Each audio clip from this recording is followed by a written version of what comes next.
Hi, Doreen. Can you hear me?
Well, good morning, everyone. I think we'll go ahead and get started. Thank you all so much for being on this Zoom teleconference. My name is Liz Laugesen. I'm the Director of Training for the UCLA Tarjan Center, which I think, as many of you know that are on the call, is our University Center for Excellence in Developmental Disabilities. So on behalf of the Tarjan Center, as well as our director, Dr. Olivia Rayner, and our co-sponsors, which include the Center for Autism Research and Treatment and the UCLA Intellectual and Developmental Disabilities Research Center, I'd like to welcome you to our monthly lecture series and our first lecture series over Zoom. We really appreciate your attendance at this lecture today, particularly given the uncertain times that we're all facing. We hope you and your family and your friends are staying safe, and we hope it won't be long before we're all able to meet in person again. In addition to thanking our distinguished speaker, Dr. Jasper Estebillo, I also want to thank our tireless Tarjan Center staff for putting this teleconference together today. In particular, a big thank you to Will Francis, to Beth Stoffmacher, and to Christina Martinez for organizing this event. It's no small task, so we're very grateful for having them bring us all together. With that, it's my pleasure to welcome my friend and colleague and our distinguished speaker, Dr. Jasper Estebillo. By way of background, Dr. Estebillo is a postdoctoral scholar in the UCLA Department of Psychology and postdoctoral clinical psychology fellow in the UCLA Peers Clinic. She received her doctorate in clinical child psychology from Louisiana State University, and she completed her predoctoral internship at the UCLA Summill Institute for Neuroscience and Human Behavior in the Autism and Neurodevelopmental Disabilities track, where I actually had the pleasure of supervising and advising her. And I can say from firsthand experience, Dr. Estebillo is really a brilliant clinician and researcher. We're lucky to have her here today. Dr. Estebillo has worked with individuals with developmental disability research in clinical settings, and she has extensive experience in applied behavior analysis. Her postdoctoral work focuses on training community mental health providers in evidence-based interventions for children with ASD. And in the UCLA Peers Clinic, she facilitates Peers for Young Adults social skills groups to individuals with autism and other social challenges. And as the director of that clinic, I can say that she does so brilliantly and effortlessly, just a really, really brilliant clinician. So today, Dr. Jasper Estebillo is going to be presenting what I'm sure will be a very interesting lecture on implementing evidence-based interventions for those with ASD in community settings. So please join me in welcoming Dr. Estebillo. Good morning, everyone, and thank you, Dr. Lageson, for that lovely introduction. As Dr. Lageson said, today I'll be talking about implementing community interventions for ASD. And so I'll go ahead and start sharing my screen. The first things that I wanted to do were to go over a few Zoom basics. I know that in light of the current situation, a lot of us may be Zoom experts, probably very quickly Zoom experts in the last week. But some kind of tips as we have our teleconference today. You can toggle the view on the top right corner into speaker view, so that way the tile is just myself talking during the lecture. And then make sure that you're muted. You should be muted based on the settings that we had set up for the call. But if you're not, just make sure that you're muted. That way we're not having a lot of feedback noise during the talk. If you have any questions, I do want this talk to be as interactive as we can have it be via Zoom. But if you have any questions, you can use the hand raise function, or feel free to type in any questions into the chat. We do have some time set up for the Q&A at the end of the talk, but I'm happy to try to make this as interactive as we can. So let's go ahead and get started. So today I will be talking about implementing evidence-based interventions for ASD in community settings. And our learning objectives for today's talk are one, to understand the need for scaling up evidence-based interventions, or EBI, for ASD. Two, to understand the implementation of EBI across two service systems. So I'll be talking about AIM High in community mental health and CPRT in educational settings. And then three, our last learning objective is to understand the outer and inner context factors that influence community EBI use. Basically what this means is, what are the barriers and facilitators that are on the inside and outside of programs that either help or get in the way of using EBI in these settings. So let's start off with the need for scaling up interventions for ASD. So the CDC estimates that about 1 in 59 children have ASD, and long-term outcomes for these individuals is currently poor. And these are challenges with living independently, unemployment or underemployment, as well as higher risk from medical and mental health conditions. The estimated annual cost of care in the US is about $268 billion.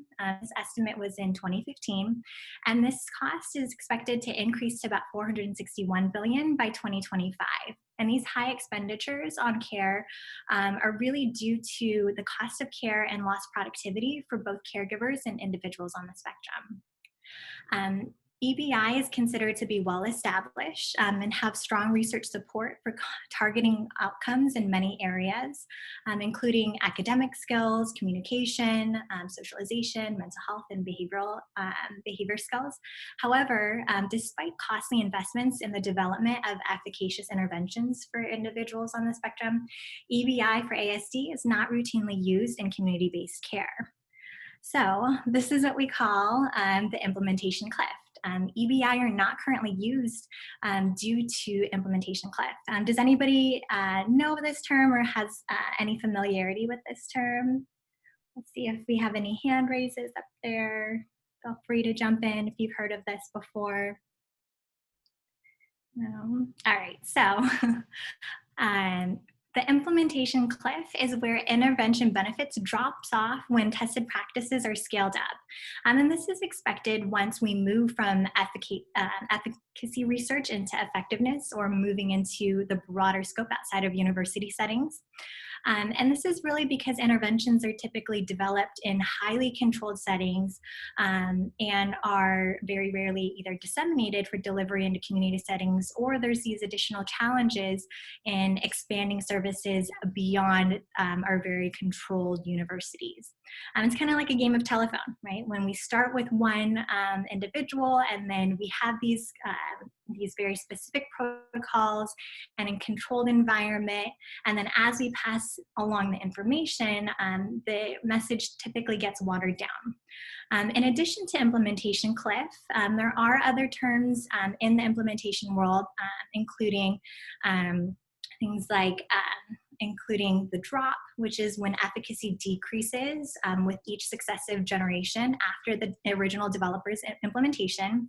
And the reasons for these decreased efficacy are things like program drift, or when there's a deviation from the standardized protocol, or even things like the lack of fit between the EBI and the community mental health organization or the patients that they see in that agency. And so there are lots of reasons for why we see this implementation cliff when we're scaling up interventions into these community settings.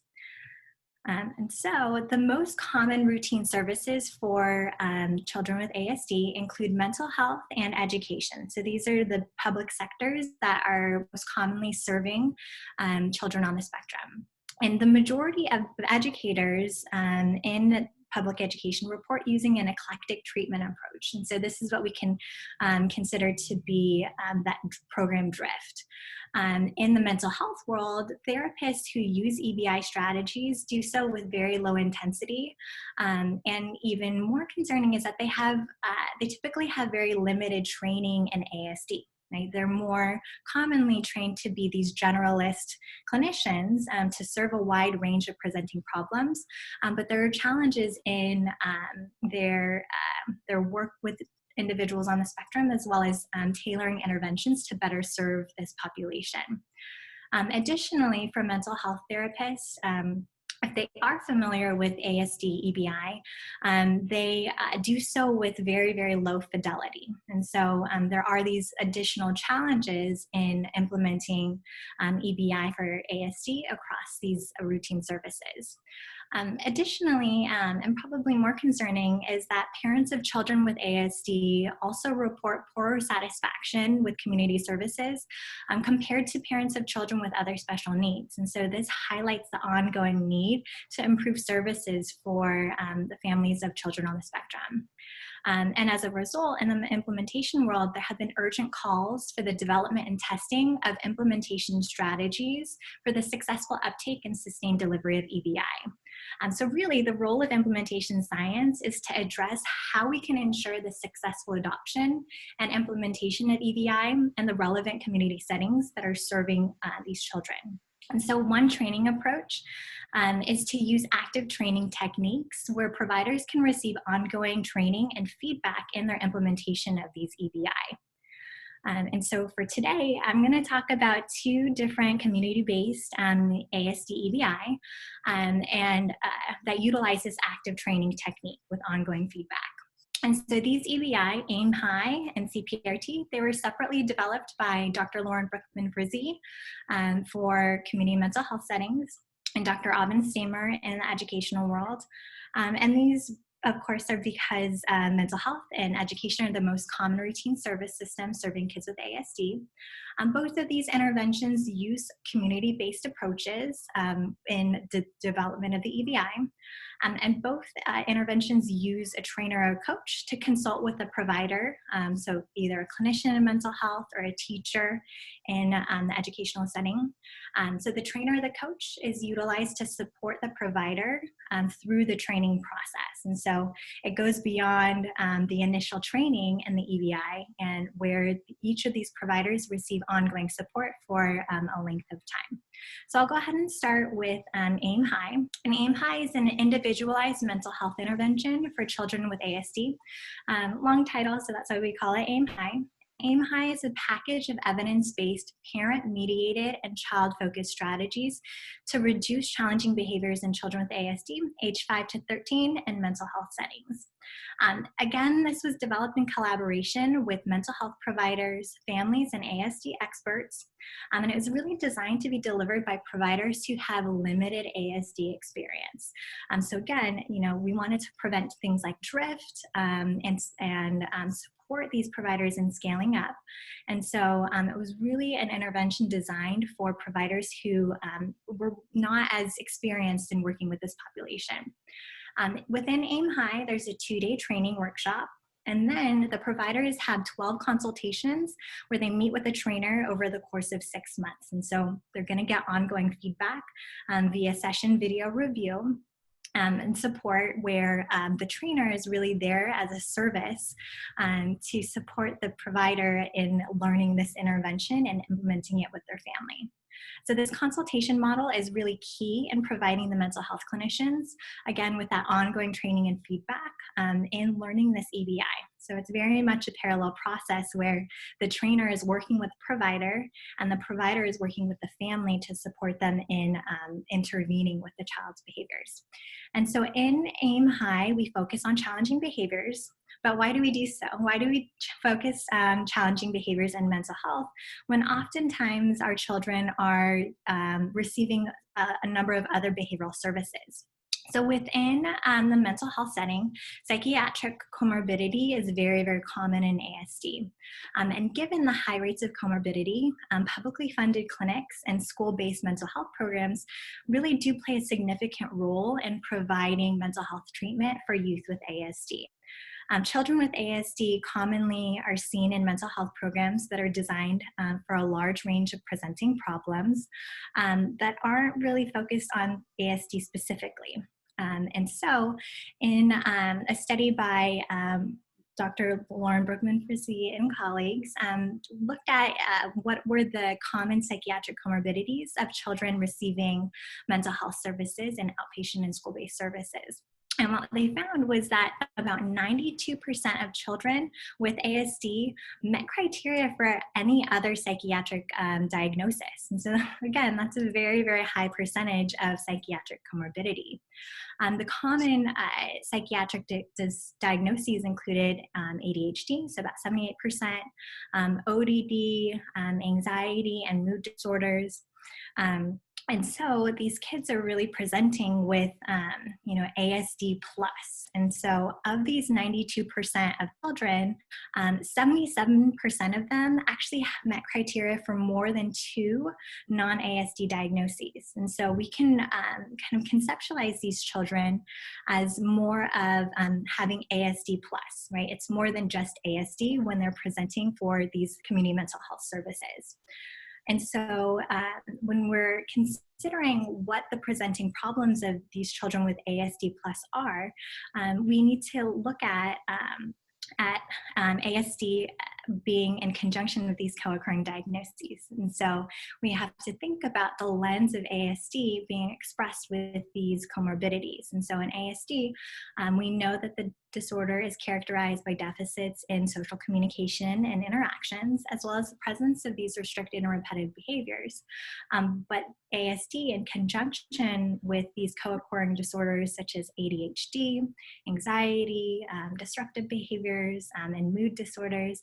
And so these children are really expressing their mental health conditions through challenging behaviors in community mental health. And so regardless of what the co-occurring diagnosis is, school-age children with ASD who present in these outpatient mental health settings are presenting with challenging behaviors that are broadly defined. And so things like non-compliance, aggression, tantrums, socially inappropriate behaviors, even withdrawal. And so the symptoms of ASD interact with their co-occurring psychiatric symptoms to contribute to the challenging behaviors, which are significantly interfering in both the child and family functioning. And so we can really think about their mental health symptoms as manifesting in these challenging behaviors. And so now that we've talked about treating ASD plus and challenging behaviors, let's move on to how the providers are trained in the AIM-HIGH process.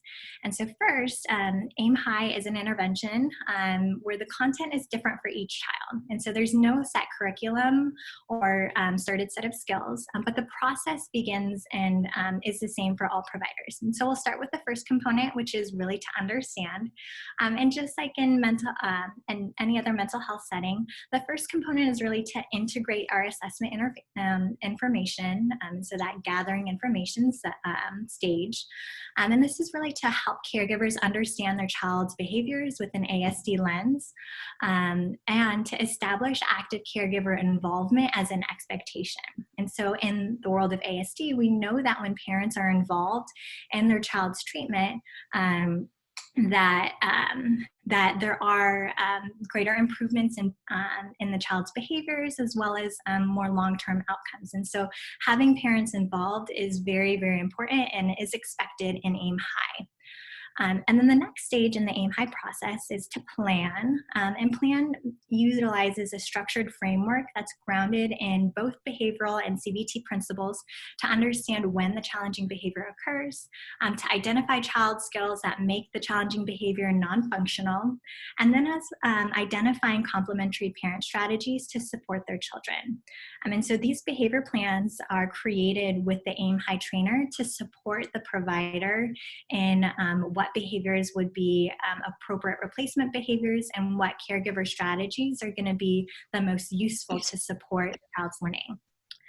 And the next stage of the AIM-HIGH process is to actually teach the families these new skills. And so in AIM-HIGH, there's a heavy focus on the active teaching process to help the children and parents learn these skills. And so this is really driven into the clinicians' minds, into having this active teaching sequence of modeling a behavior, including lots of behavioral rehearsal in the sessions, giving families immediate feedback, and then assigning at-home practice, because we want to be able to generalize skills in the children on the spectrum, which we know is a difficulty already.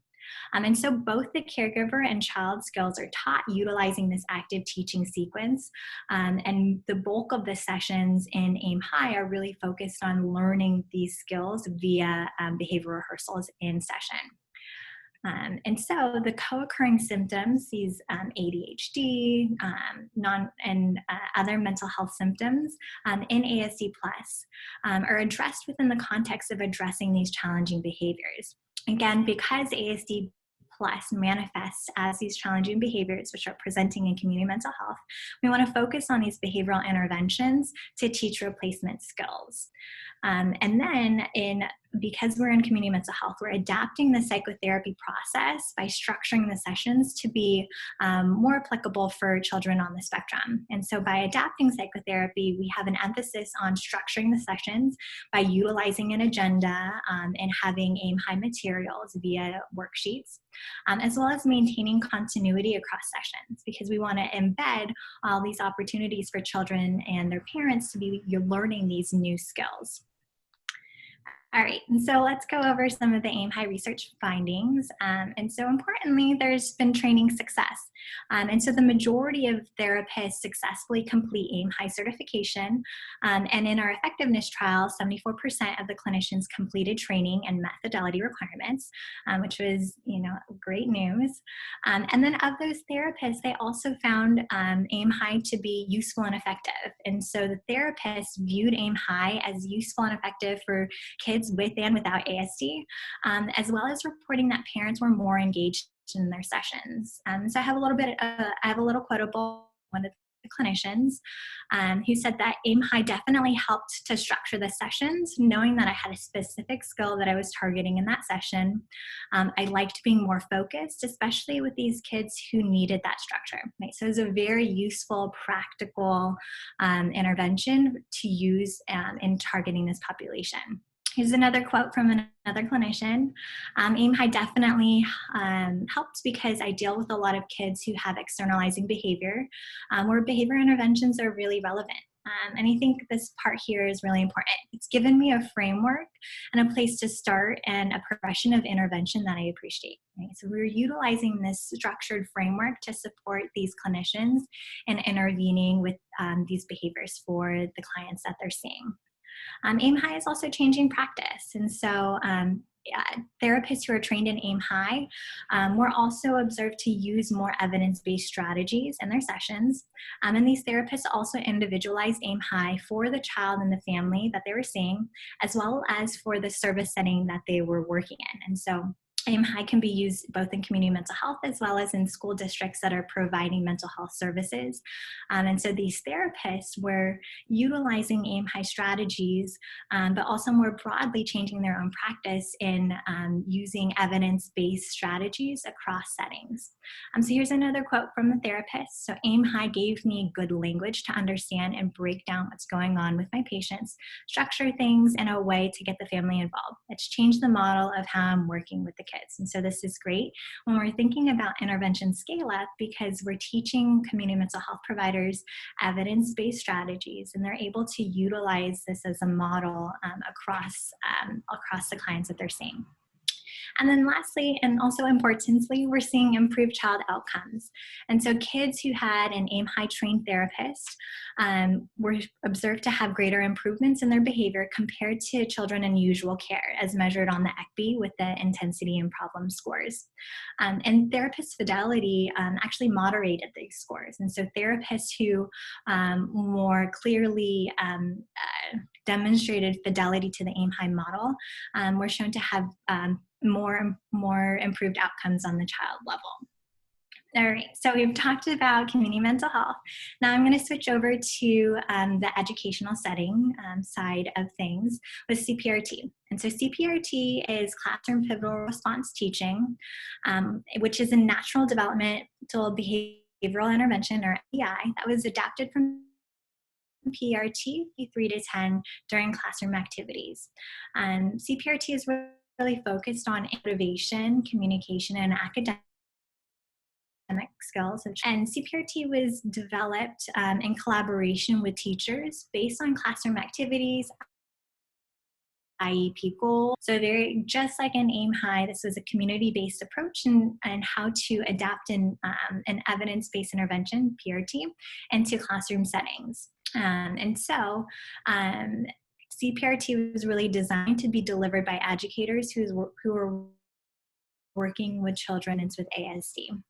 And again, the active implementation training strategy with ongoing coaching so in CPRT, there's a one-day workshop, 4 group consults, and then 6 individual coaching sessions over the course of 6 months. And so again, they're receiving ongoing feedback from their coach, who observes their sessions and gives them a lot of suggestions. So for this, we'll start with, bring back to our behavioral approach. And so based on the ABCs of behavior, CPRT teaches providers how to structure the natural environment to help kids learn.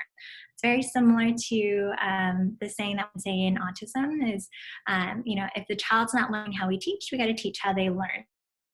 And so we're going to environment at an antecedent level in order to scaffold their own learning. And so components of CPRT at the antecedent include things like gaining the student's attention, using clear and appropriate instructions, mixing easy and difficult tasks, or what we call behavioral, sharing control with the child, as well as, and so you can see here that by structuring the environment, we're already setting up the stage for the child's success in learning new skills. And then of course, B for behavior, we're going to observe how the student responds, and then C, implement the B. There's a heavy emphasis on using direct reinforcement, using contingent reinforcement, as well as reinforcing any attempts, right? We're shaping behavior, and so we want to reinforce the student's attempts at, any response here. Okay, so I've talked a lot, and so I want to take a break here to actually show a video of what this looks like. I know that we're all, working from home or remote, and so not be the best, and there might be some lag, but I do want to give an example of what a CPRT activity might look like in a classroom setting. And so this teacher here is doing a spelling activity in the classroom. Not everyone's an expert on the CPRT components from the previous slide. I want everyone to watch this video and pay attention to antecedent components the teacher is utilizing, the students' behaviors, as well as what that the teachers implemented. So let's watch this video. Frosty. Snowman. Put the. There we go. Excellent.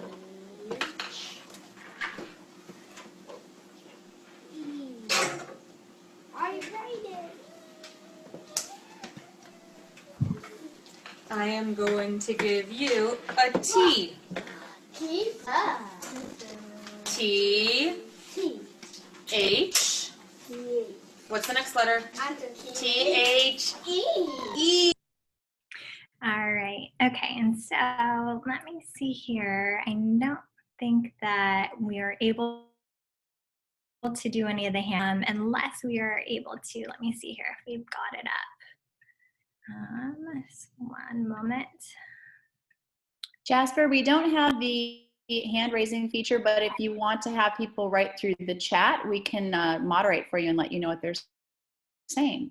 All right, so we'll be flexible, right? We kind of are doing a huge exercise of being flexible, I think, during these times. Thank you, Dr. Liz, for jumping in there. Okay, so I'm gonna posit this question to the audience. And so we talked about the CPR at the antecedent stage. So what antecedent components that we noticed the teacher implementing in this activity? And if anyone knows, we can go ahead and use the chat function and write that in.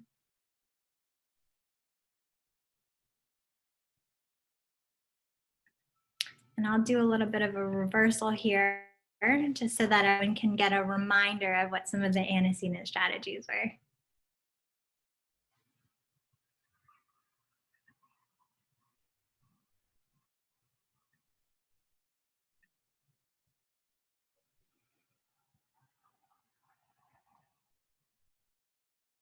Okay, yes. So we definitely saw some reinforcers at the consequence components, and some of the antecedent strategies that the teacher was using the students' attention, right? She was keeping them engaged with this spelling activity, with the worksheet. She gave a clear and appropriate instruction, right? The children were asked to spell the word the.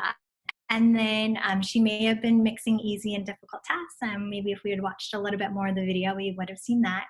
And some shared control as well as broadening their attention. And then just like a member of the audience said, there was clear use of reinforcers the children were doing. And so the children were spelling the for front, and then they received, we got some verbal praise, good job, a high five, and then the kiddos actually got a sticker of T, which was really to do the actual task at hand, right? So utilizing direct reinforcers is very important here in Aim High. Great job, guys. Okay, and so now I want to show a video of what coaching actually look like. We've talked a lot about how active training is really important in both Aim High and CPRT. And so I want to show a brief clip of what coaching looks like for a teacher in CPRT. And so coaching sessions are typically about 30 minutes, and this is an opportunity for the coach to provide feedback, to talk about the strengths of the lesson that the teacher was implementing what they could do differently to improve their use of CPRT. And so again, in CPRT, there's 6 individual coaching sessions where the coach will observe the teaching, the CPRT components and activities, and they'll meet generally afterwards to discuss the suggestions. So let's watch this video on Looking at snowman, what are some things you could provide? What could be reinforcing to them involving snowmen? Well, the thing I think of now, in hindsight, was having them go over to the refrigerator, the freezer, and touching the ice part. Oh, The snow and being the sensory part, Okay. maybe. Giving them that privilege of when we're done, you can. Yeah, or even if Okay. they needed, like Josiah made of snow, what does snow feel like? And then have him go touch something cold. Yeah. You know, like the ice part, because it always builds up in the freezer. Yeah. The other thing I was thinking about is, you know, those little instant snow. Have you seen those little instant snow I have one things? actually. Over That there. would be perfect. All right, so we see here in this coaching session that the coach on the left, she was able to feedback and then think of other ways to, you know, go back to that reinforcement. And so just like our O important in shaping a child's behavior. And so we're able to incorporate other strategies and support the teacher in the implementation of the EBI. All right, so let's look at standing. So just like in Aim High, we've seen training success. And so the majority of teachers successfully complete CPRT certification and meet fidelity across all the components. And in CPRT, actually 73% of teachers completed training and met fidelity, which is great. And these teachers also found CPRT to be useful and effective. Overall, they reported satisfaction and ability to use CPRT with their students, teacher. So I found that my students did learn the skills presented and they seemed to have fun while learning, and I did too, right? That's great that, you know, both ends there's learning and the teachers felt like they were able to adequately support their students.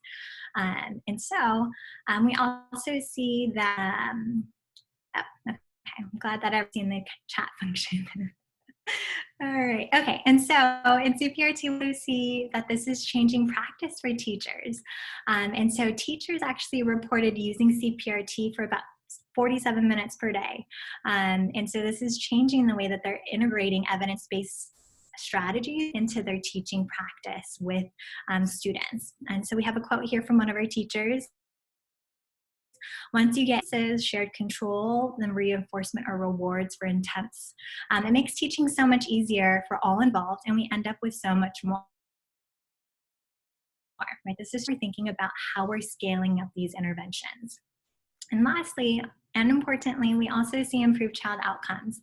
So CPRT was found to be moderately to highly effective at improving both student engagement and reducing challenging behaviors. And so we're seeing these improve on the child level of. All right, and so we've talked about 2 of our interventions, right? In mental health and CPRT in classroom settings. And so now that we've talked about these EBI and we want to focus on scaling up implementation, we first need to identify what the factors are that influence the EBI implementation process. So what are the barriers and facilitators of implementation across these settings? And to implementation process across both mental health and education services systems, perceptions of the project implementation methods. So basically what this means is that our research team interviewed all of the the trainers, and tried to identify what the common themes were and what barriers and facilitators were across these settings for implementation. And what elements were shared or you know, occurred both in mental health and in education, or were in that they were only barriers or facilitators in either mental health or in education. And to frame this implementation process, the EPIS implemented by Aaron's and colleagues was utilized. This was really used as a framework to structure what were the context factors influencing the community EBI. This is the full conceptual model of implementation of ASD EBI, which is a lot. And I know I'm just presenting this as a large picture that is kind of us through it. So basically, in showing this figure, I want everyone to think about, what are some of the barriers and facilitators at each level that impact if and when an agency or a school district is going to implement an EBI. Process can be used to inform future training and how we can scale up interventions across these settings. Let's see here.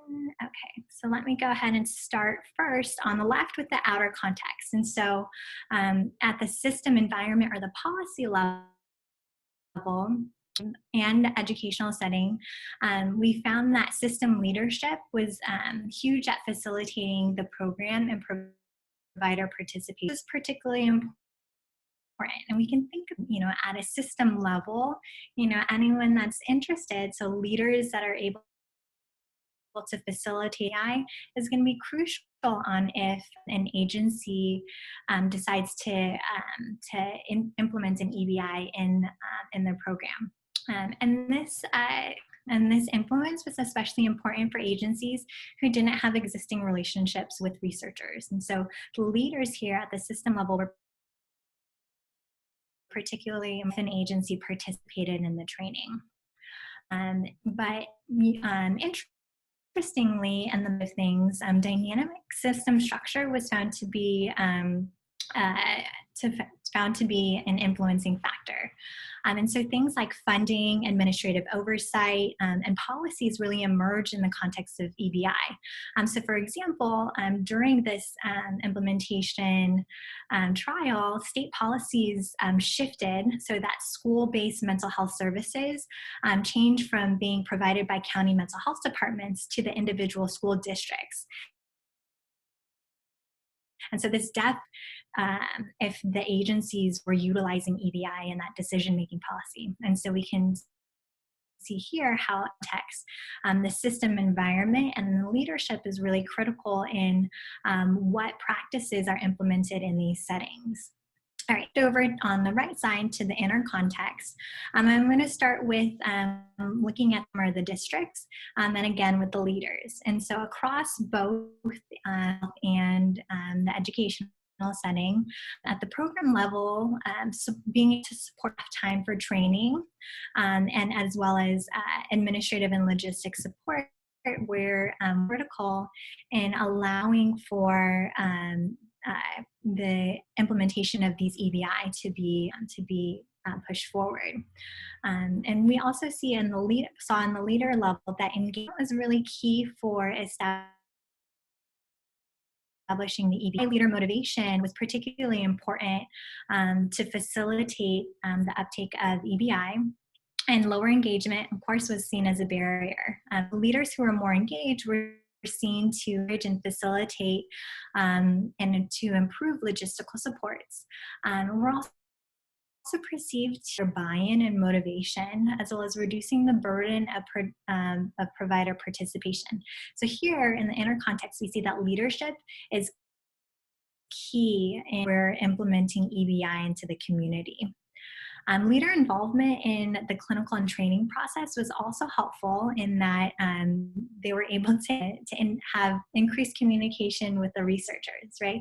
You can see here that at an agency level with the provider who's more involved in the process is going to be, you're just going to get more face time with the researchers. And so they're more likely to engage in the EBI process. In terms of unique influences, again, on the mental health side of things, existing system structures for clinical services, having a targeted case assignment, and high provider turnover was also were seen to be, more salient in the mental health setting. And so things like priority, how cases were assigned, and administrative logistics or provider turnover was more salient in the mental health setting. And we can community agencies that we've worked in or are familiar with. These kinds of things really impact if you're going to be able to uptake an EBI in the setting, particularly for AIM High, where a provider needs to already have a student with, a client with autism on their caseload in order to enroll. Right. So these are influences at the district and leadership level. All right, and so influences. And so both in mental health and in the educational setting, we see that things like motivation, previous experience, workload, as well as their perceptions of research activities, these were particularly influential facilitators across mental health and the educational setting. So for motivation, providers who were anxious had to have kind of like a sweet spot in if they were going to integrate the EBI into their practice.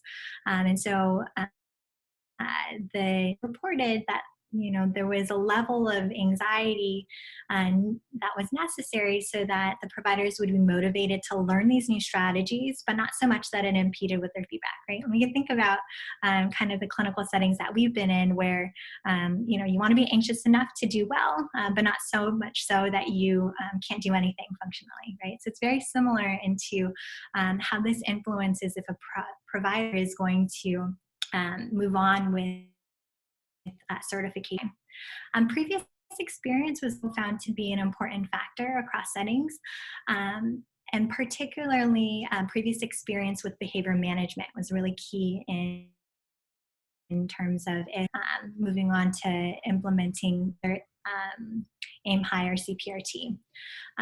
This was because providers who are more familiar with behavioral terminology tended to just have more ease and be more likely to utilize the strategies. It was just a little bit harder for providers who were completely new to the behavioral world to integrate these interventions.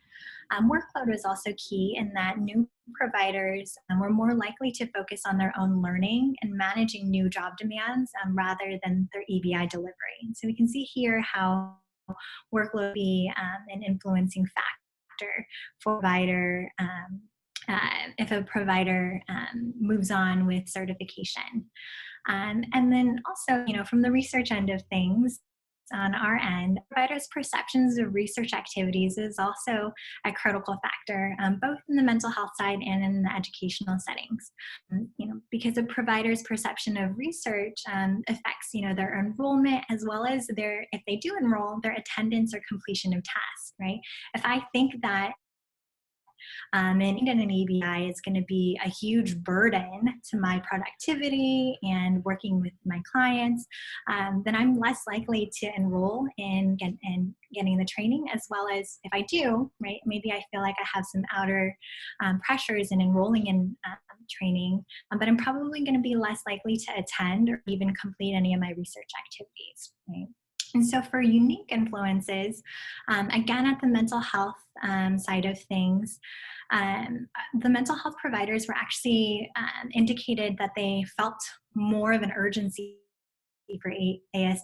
And this goes back to when mental health providers are typically in the community are typically more of generalists, and they don't typically have as much training for ASD, working with ASD population specifically. And so on the mental health side of things, providers had this sense of urgency in getting trained because they didn't feel as adequately prepared to this population. Additionally, motivation was important because they needed, again, to have a child with ASD on the caseload, and if they did, then they were more likely to enroll. So we see here how on the health side of things, these provider variables were really important, and if they were going to go on to get certified and meet fidelity for the intervention. All right, and so at the client level, which we're not going to focus as much on, but again, across mental health and the educational station were super important facilitators.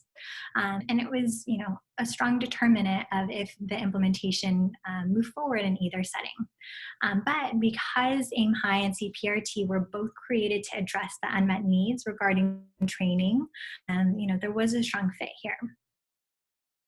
The perceptions of the child's functioning level or their age did impact if the teachers enrolled the students into to the interventions. So teachers who perceived limited fit for the student, so either being too high, too low functioning, or too young for the intervention, this was viewed as a barrier for their own completion in the intervention.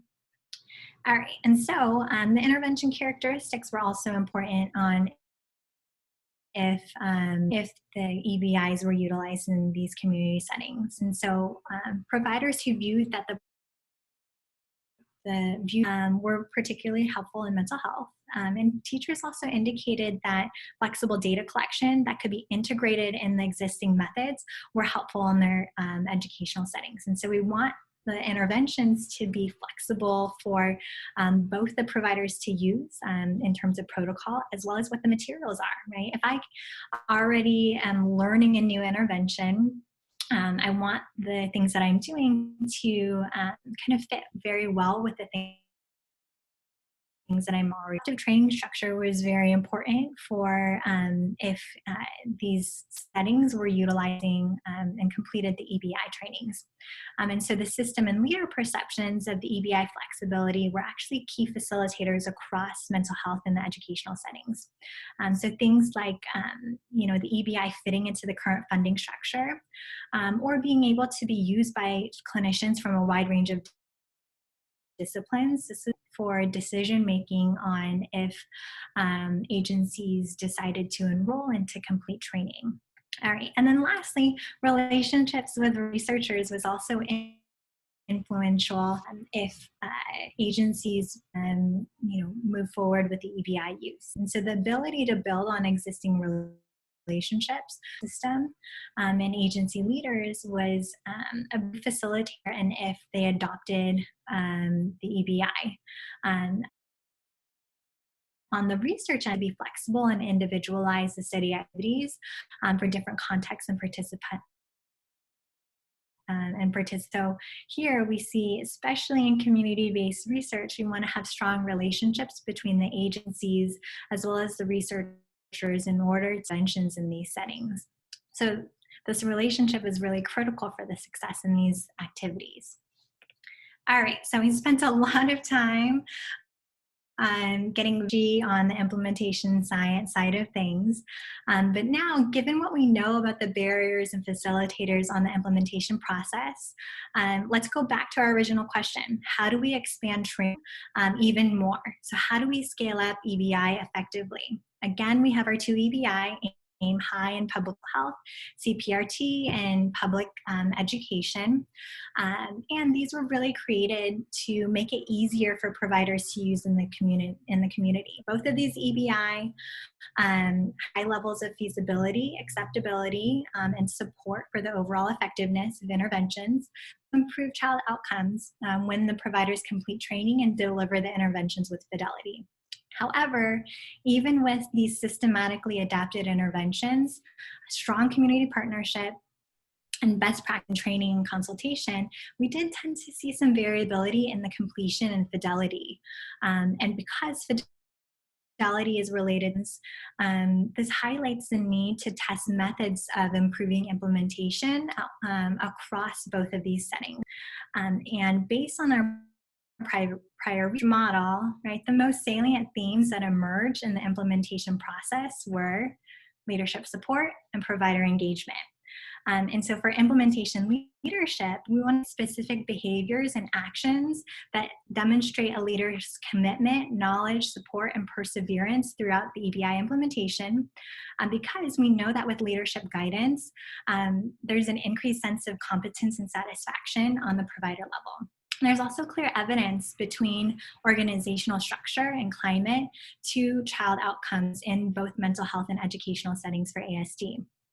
Provider engagement Engagement is also an important interventions because the provider's attitude toward EBI is linked to their own practice behavior and prior use of EBI. And an openness to use EBI and their perceptions of an EBI are also linked to fidelity. So here we see that these are two areas that we can target at an implementation level to scale up our EBI more effectively. All right, so that brings us to our current study. To build on previous, our research group is currently conducting a study called TEAMS, which is Translated Evidence-Based Interventions for ASD, a multi-level implementation strategy to target engagement. Our previous hybrid effectiveness trials indicated that of leadership support and provider engagement were really critical in influencing EBI use in the community. So utilizing a randomized hybrid implementation effectiveness type 3 trial, we can test our implementation strategy while we gather information on the EBI impact on relevant outcomes. All right, so what does this actually look like? So we have our 2 EBI in mental health and CPRT in schools. And then we actually have our TEAMS interventions. And so we have 2 interventions that were created here. Where on the leadership level, we have an adaptive version of LOCI, which is the Leadership and Organizational Change for Implementation, into a leadership intervention teams called Teams Leadership Institute, or TLI. And this is really targeting organization and leader levels to affect the climate and provider perception of supportive EBI implementation in these programs. To target the provider engagement, we have the team's individualized provider strategy, or TIPS, to apply motivational enhancement strategies based on motivational interviewing to motivate and engage their training process, right? We want to be able to keep them motivated and engaged, in conjunction with these ongoing trainings and feedback, ways that we can incorporate and increase their motivation. All right, so we have these 2 TEAMS interventions to target our change mechanisms, which are implementation, leadership, and climate, which is also going to affect provider attitudes and engagement. And then we have our outcomes. And because this is an implementation, our primary outcomes are actually provider training completion, as well as fidelity. So were they implement our T strategies with fidelity. And then our secondary outcomes are our child outcomes, right? So in AIM High, we have our ECBI, and then on the CPRT child outcome measures.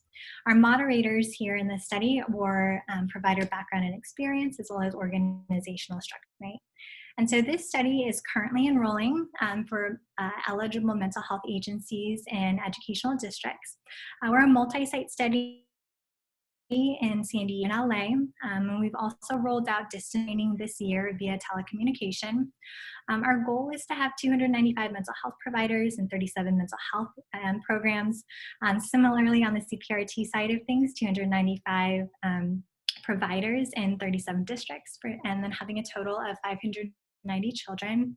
As we are all aware, we're all taking necessary safety precautions due to COVID-19, and we're all grappling with this challenge, and our current as providers are moving to telehealth as we speak. But for any providers or programs, I'll have enrollment information on this study a bit later.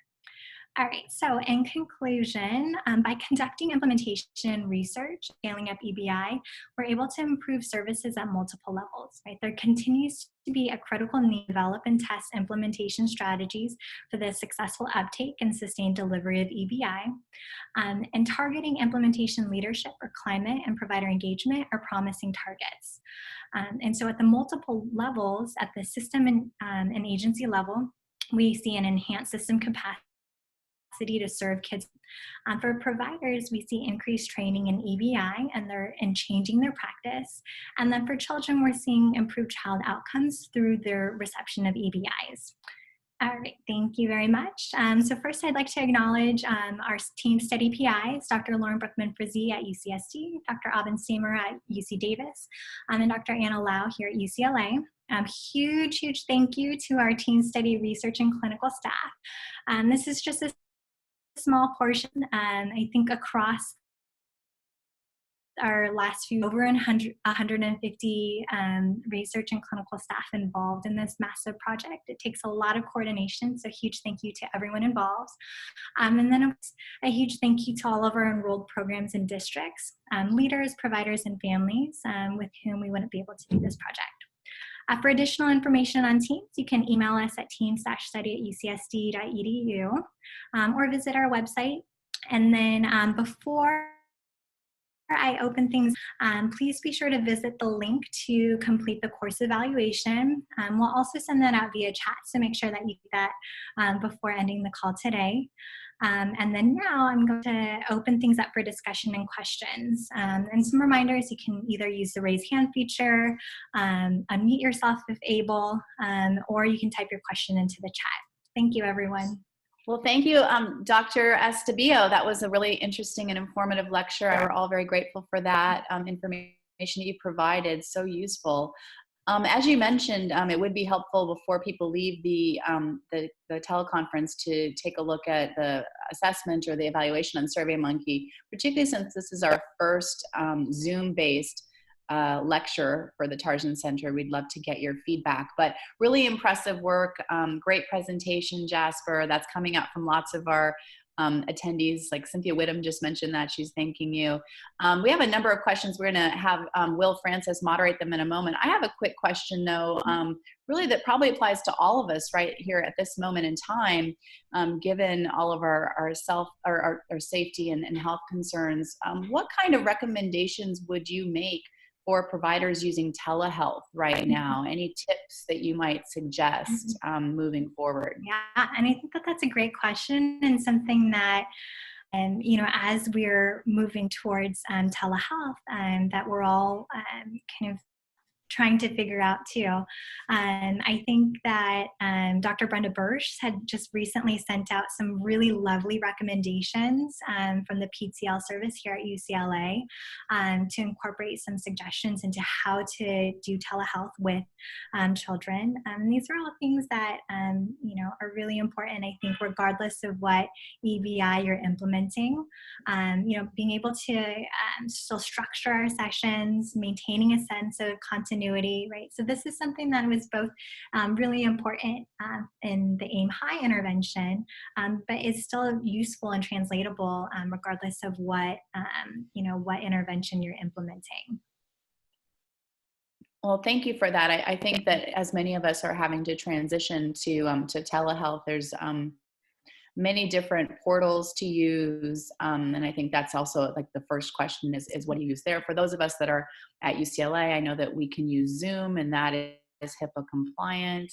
And so I guess people will have to speak with their, you know, hospital, clinic, and agency administration to see what's possible. But I think that what we're finding is that it is possible to conduct telehealth pretty effectively over platforms like Zoom. We're obviously having a pretty effective teleconference here right now, so that's encouraging. And I think just, you know, even though we're all required to engage in social distancing right now, I think that doesn't mean that we want to be socially disengaged. And I think it's still possible, as you're suggesting, that people can still utilize even psychological and psychiatric services over these new platforms. So I'm going to open it up to Will Francis to take your questions. And if you haven't yet submitted a question, remember that you can do that through the chat feature of Zoom. Unfortunately, we don't have the raising hand option or the unmuting, but you can certainly type in your questions in chat. So Will, go ahead and take it away. Great, thank you. And thank you for the questions that you've inserted into the chat box. I have a question here. How was fidelity of intervention measured? And so it depended on each of the interventions. So in AIM High, fidelity was measured by coding of video sessions. And so throughout this entire process, both in AIM High and CPRT, actually, the providers submit videos of their sessions with their child.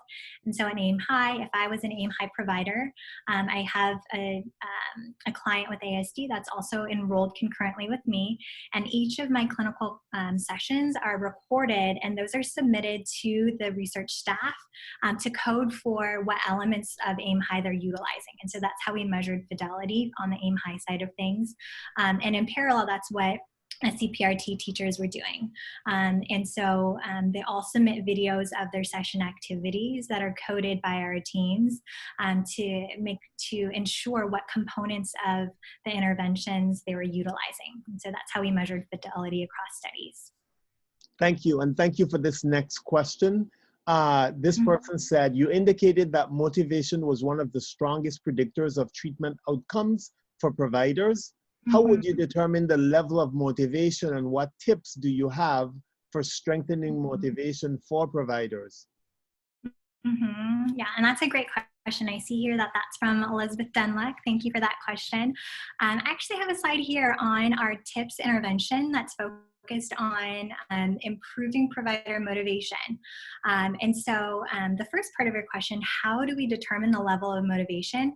So this was conducted from our pre-intervention measures that are components that utilize components of some of our loci or intervention models. And so we're looking at the organizational structure, and at the provider level, they're asked questions about like their familiarity with EBI, their openness to EBI strategies, and how much they implement different EBI strategies into their own practice.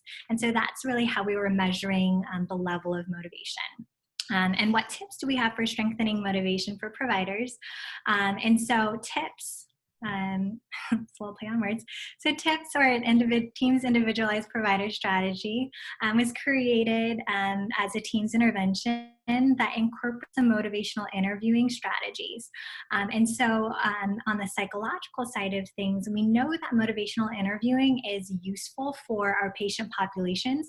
However, this method hasn't really been utilized at the provider level. And so this is actually a unique innovation of the study to be incorporated as an implementation strategy. And so this utilizes partnership between the trainer and the provider to individualize provider training and to facilitate their learning and engagement. Right? These are kind of broad strokes things, but they receive like pre-training call, proactive planning and feedback, as well as motivational reminders. And so we're actually testing this intervention through this implementation study.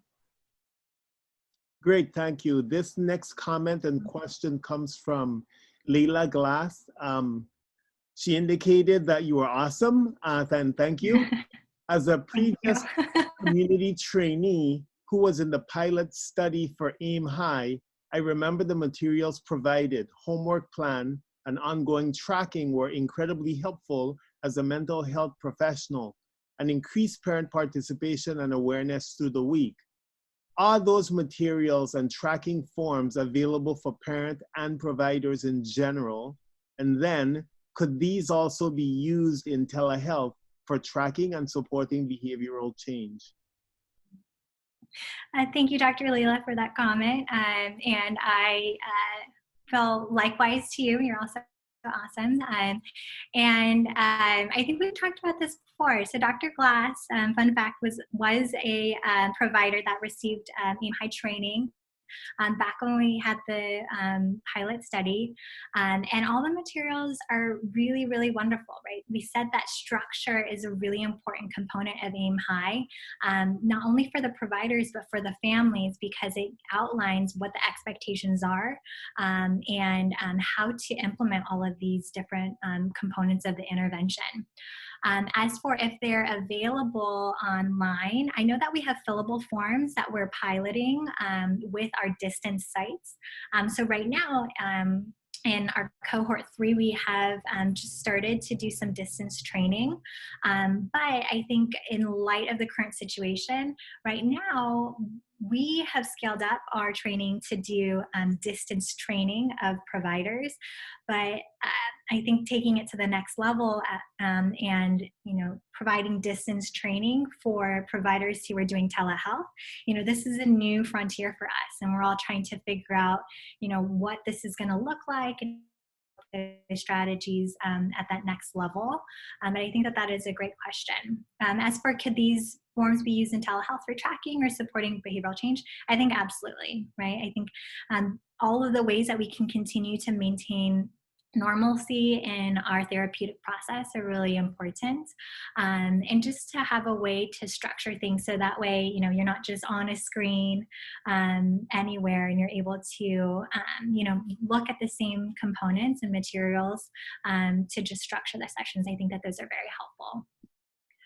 All right, well, I think that unfortunately is our time for the day, but once again, on the behalf of the Tarjan Center and really all of our attendees, I want to thank again Dr. Jasper Estebillo for this really informative and useful lecture. I want to thank her for her flexibility in allowing us to conduct the training over Zoom. I want to thank our great team at the Tarjan Center for putting this all together. Will Francis, Beth Stoffmacher, Christina Martinez, thank you for all that. We'll look forward to seeing you all again next month for our ongoing Zoom teleconference with the Tarjan Center. But in the meantime, please join me in thanking Dr. Estebillo and wishing you all very safe and healthy moving forward. Thanks, Jasper. Thank you, everyone. I hope you're all staying safe and healthy. And I really thank you for taking the time to spend this last hour with me as I shared about implementation science and what we're doing in the ASD world. So I really thank everybody for being here today.